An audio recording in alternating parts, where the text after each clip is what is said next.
everyone, it's Jack at Forbidden Planet Camden, and today is Wednesday, and Wednesday is my favourite day here at Forbidden Planet, and that's because it's New Comic Book Day. For those of you who don't know, New Comic Book Day is every single week, it's every Wednesday, and it's when all the new titles for the week are released. There's some really exciting things on the shelf this week, a couple of new releases, a couple of new #1s. We're going to be going over a couple of issues that I'm really excited for, that I'll be picking up myself, and just talk you through why I'm excited about them. So here I am at our comic corner here in Forbidden Planet. This is our back wall where we're showcasing some of the new releases, some of the variant covers, and some of the things we're really excited for as well this week. Kicking us off, we have a new #1 that I'm really happy to see on the shelf, and that is Adventure Time. It's a brand new story for Adventure Time fans like myself. I grew up with the show. Adventure Time's fantastic. I've always enjoyed the stories and the sort of whimsical wackiness that comes with Adventure Time, and it's just a great chance to go back to a series that has a really big place in my heart, so really excited to jump into that. Another big release this week that I'll be picking up that you might have already guessed from the shelf behind me is Joe Kelly's Amazing Spider-Man issue 1, or issue legacy number 965. I always pick up Spider-Man issue 1s. Every time there's a renumbering, I always go back to revisit the series, whether or not I've been reading the series before, just because it's a great chance to see how writers are going to put their stamp on Peter Parker. But Joe Kelly's been on the book before. I'm a big fan of Joe Kelly, especially writing Peter Parker. And Pepe Larraz, who's just had a brilliant run on X-Men, is on the book now as well, along with John Romita Jr., who is still standing strong as one of the best and long-standing Spider-Man artists. So it's great to see all of these people amalgam together to create a book that I'm really excited for, as well as the regular Pepe Larraz cover for issue 1, which is this beautiful, very nice gatefold. Ryan Stegman absolutely knocked it out the park with this Rhino cover, and I just love this cover, and I'm not sure which one's coming home with me yet. Probably both. Another cover, a very honourable mention, another cover that has piqued my interest this week for a series that I'm also reading the ongoing for, is Absolute Batman issue 7, and this Bill Sienkiewicz cover is just lovely.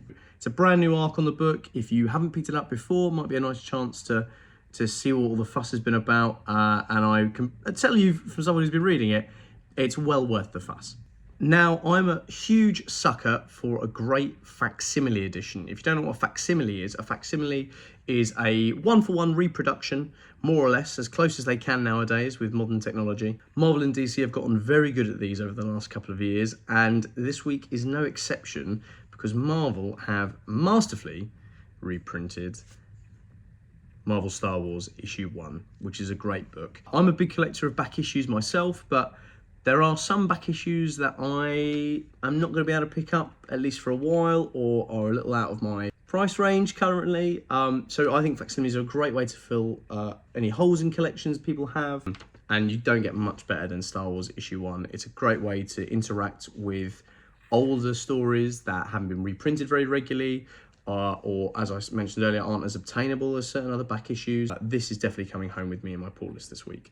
And finally, something I've been waiting for a while, Rook Exodus. This is from Image Comics. This is Jeff Johns' imprint Ghost Machine, where other series such as Geiger and Redcoat have been coming out of. And Rook is another one of the characters in the ensemble that makes up Ghost Machine and this new imprint over at Image Comics that Jeff Johns is heading. I really wanted to pick this up in trade, and it just looks brilliant. Jason Fabok art, very sci-fi, very wastelandy, lots of explosions, lots of violence. So this is a book that's definitely coming home with me and has been a long time coming.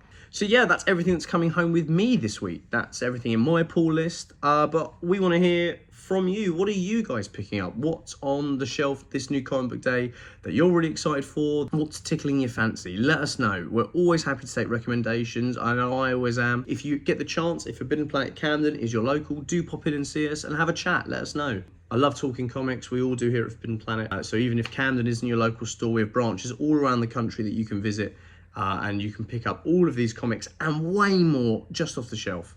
We'll see you next week for a plethora of new releases on the shelf. Thanks very much.